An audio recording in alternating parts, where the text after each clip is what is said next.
Hey there, you know that old saying, don't judge a book by its cover? Well, what if that's kind of wrong, or at least only half the story? Today, we're going to dig into a really fascinating and maybe a little controversial take on first impressions and what they really mean. So here's the big question.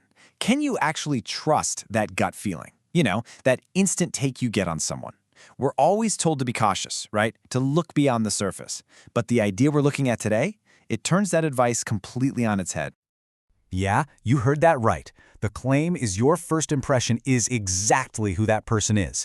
It's not a mistake. It's a genuine, accurate snapshot. Now I know what you're thinking. Great, I can just go with my gut.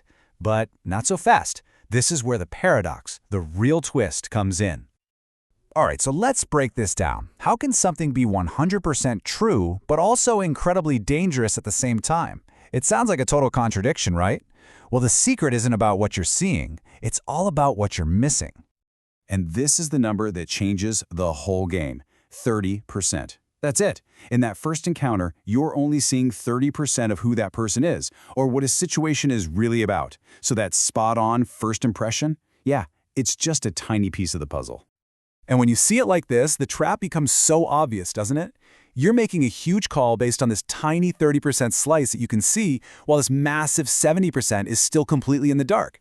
If you act on that 30%, you're basically betting on a 70% chance of being wrong. That's a terrible bet to make. So this leads us to what we can call the 30% rule. And the cool thing is, once you get this rule, it's not just about knowing the problem. It gives you a super clear, practical way to handle it, so you can make much, much smarter decisions. So what's the fix? It's simple. The rule of 3. You have to meet someone at least 3 times. That first time, that's the polished version, the outer shell. You know, the nice suit, the perfect answers. The second time you meet, that shell starts to wear off and you get a peek at the middle layer. But by that third meeting, that's when the real stuff, the deeper parts of who they are, start to actually come out. And this quote just hits the nail on the head, doesn't it? If you jump in with both feet after that first meeting, whether it's hiring someone, partnering up, or even in your personal life, you are setting yourself up to get burned. That amazing first impression is based on, let's face it, almost no information. Let's make this even more concrete. The best way to think about this is to use an analogy we can all relate to. Imagine you're buying a house. Your first visit, you walk in and you're just floored. It's all emotion. Wow, this is it. It's perfect. But you follow the rule, and you go back for a second look. Suddenly, the magic fades a little. You start noticing the little cracks, the weird layout. It's more like, yeah, okay, it's good. Then, on that third visit, you're seeing it with clear eyes. Not bad.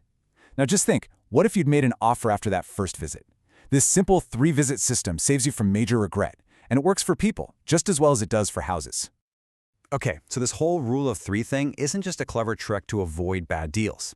It's actually part of a much bigger idea about what success really is. It's about shifting our whole mindset from getting stuff to, well, gaining people. The thinking here is that, sure, hard work matters. Of course it does. But the truest measure of a successful life isn't just what you've achieved, but who you've gathered around you. The real prize is building a circle of good, solid people. Let me put it this way.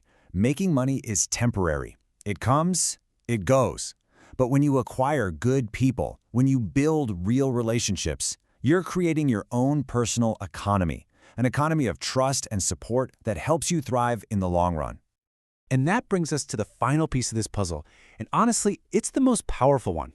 If people are the real goal, then how are we supposed to look at every single person we meet, no matter what our first impression is? The key is to treat people cleanly. And what that means is you meet them right where they are, without slapping your own biases and snap judgments all over them. You just observe, you interact, you let the truth of who they are reveal itself over time, over those 3 encounters. This is such a huge mental shift. The idea is that every single person who crosses your path is there for a reason. There are no accidents. They are sent to you because in some way you need them, even if you can't see it at first. Now, check out this wild example. A swindler. Our first instinct is to label them bad and run away. But this philosophy says, wait a minute, they were sent to you. Why? Because they have a talent, a dark one maybe, but a talent for deception nonetheless. Your job isn't to judge them, it's to recognize their skill. Why? So you learn what deception looks like and you don't get caught up in it. They become one of your most important teachers. So if we boil it all down, here's the takeaway. Your first impression is absolutely true. Trust it. But never forget that it's only 30% of the picture. It's the starting line for your investigation, not the finish line. And that's what I want to leave you with. As you go on with your day, just think, who's the next person you're destined to meet? And if you give them the space of 3 encounters, what amazing thing might you be there to learn from them?